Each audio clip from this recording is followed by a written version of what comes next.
As Edaobi washed her baby's feeding utensils, she found herself lost in thoughts. Her mind played back to when she first met Kenechukwu at Grace's 21st birthday bash. Kenechukwu was the type of person people would call the life of any party. The moment he enters a room, the atmosphere changed.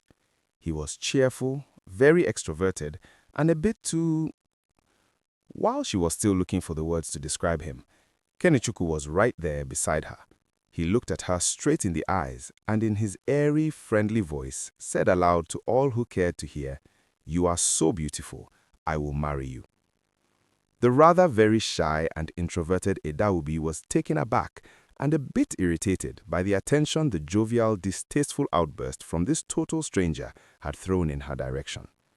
She felt more embarrassed and alarmed because her boyfriend, Babajide, was sitting right next to her.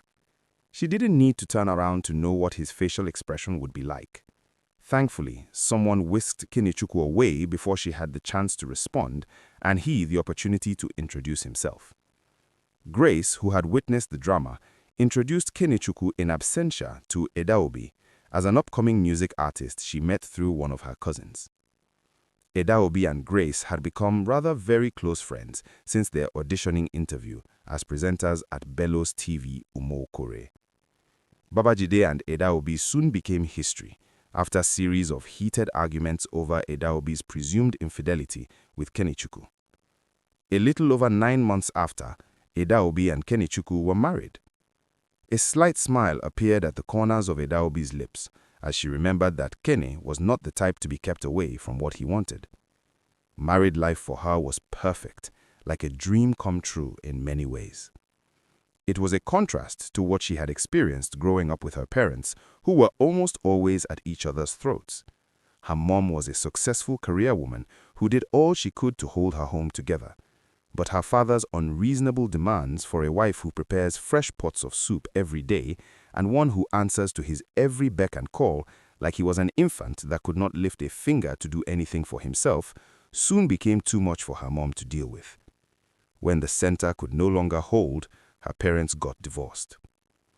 As an only child in a single-mother household, she enjoyed a privileged life because her mom could afford a good life for them. Seeing her mother's loneliness, Edaobi's deepest heart desire, hope and prayer was for a better marital experience than what her mom had. God granted her request. Kenechukwu was the perfect husband. He pampered her during pregnancy, and following each childbirth, it was so easy to throw caution to the wind about getting pregnant. The children came in quick successions, 2 lovely gifts from God in less than 3 years of marriage. He was a handy man who never had a problem regarding who does what around the house. He was an early riser who bathed and prepared the children for school long before she woke up. He didn't make as much money as she did because she has multiple streams of income while his entertainment business was still trying to pick up. But he never allowed himself to feel less than a man for this. His main regrets were not being able to give her all he would have wanted to. Her marriage was like a honeymoon that would last forever, until fate struck. It was a normal Saturday morning. The children were playing in the sitting room. She had planned to give her husband a surprise belated birthday treat that she wasn't able to give him a week ago due to an official engagement she had to attend. She was not too happy when he told her he wanted to quickly run an errand for a family member who was out of town. She told him she would have preferred that he did it the next day since it was not time sensitive, or he could tell someone else to do it on his behalf. But he refused, saying, "I will be back on or before 12 noon max," he said, as he breezed out in his usual bubbling self.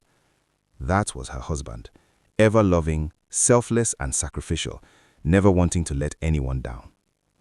When long past 12 noon Kenechukwu had not returned, she started getting angry. By 3:45 p.m., a neighbor, Mama Emiki, came to Edaobi and said, "Please don't panic. Your husband was in an accident and has been rushed to the hospital."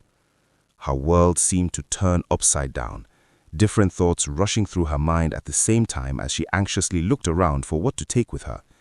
She picked her 2 children and hurried out of the house. In the hospital, Kenichukwu's lifeless body was on the stretcher, unattended to. Edaobi was told that her husband's head was hit by a stray bullet while in traffic during an armed robbery shootout in a nearby bank. She learned he died shortly after he was rushed in. She couldn't believe the lifeless man on the stretcher was her husband. She wept bitterly. "You told me you are coming back soon," she wailed.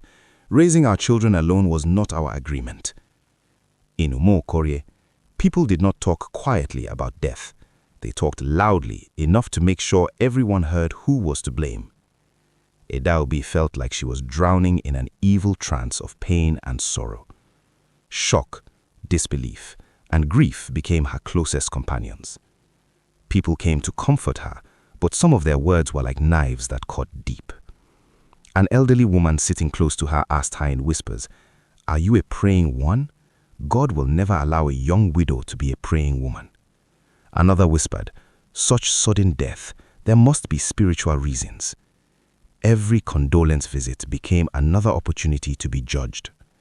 She had cried so much for days that her health began to fail. Grace, her friend, took her to the hospital for proper checkup and care. The doctor took her blood pressure and some blood samples. He returned after a while and told her, "Madam, your blood pressure is high, and the blood test shows you are 6 weeks pregnant." The news should have brought joy. Instead, it made her weep harder. She wished the ground would open up and swallow her. She asked for the test to be repeated. The result was the same. She sobbed and sobbed and sobbed in the hospital bed. She didn't see herself surviving the pregnancy without the support of her husband. She silently wished for a spontaneous abortion, but it never came. As if this was not enough, her husband's family held a meeting and decided she must prove her hands were clean before they can bury Kinichuku, her husband. They took her to the village market before sunset. Her mother-in-law stood there, cold-faced, unrelenting, while men and women gathered like vultures awaiting spectacle. They cut her wrapper off and tied a black wrapper on her. They placed a clay pot on her head and made her walk through the crowded market shouting, "I did not kill my husband." The words became a chant she could not stop, like a curse carved onto her tongue. Passers-by looked away, some laughed nervously, yet others pointed or whispered to one another. Her voice cracked, her body ached, but they made her complete the rite. On the day of her husband's burial, they forced her to drink the water used to wash his corpse. She screamed, she pleaded, but they did not answer. A little over 9 months after, as her belly grew, her husband's family returned to claim all that belonged to their son. They insulted her and the unborn child in her womb. They accused her of sleeping around after sending her husband to an early grave. They did not even ask about how the 2 young children Kinichuku left behind were surviving. Her in-laws removed everything valuable they could from the house. Years have passed, and Edaobi realized she could not change the world's cruelty. She became a voice for women experiencing what she had gone through. She started a charity in her husband's name, a small organization to help widows in her region. She remembered the shame, the isolation, the judgments, and she vowed that others would not walk that path alone. She met women whose husbands had died in accidents, illnesses, suspicious circumstances, women who were ostracized, blamed, shamed, called reckless, cursed, or lazy, women whose children cried themselves to sleep, women whose communities told them to get over it. She listened to stories that sounded too familiar, stories of blame, of violence, of loneliness that felt like a second funeral. And with each story, she offered what she once needed most: a soft shoulder, a listening ear, a voice that said, "Your pain is real, your life matters."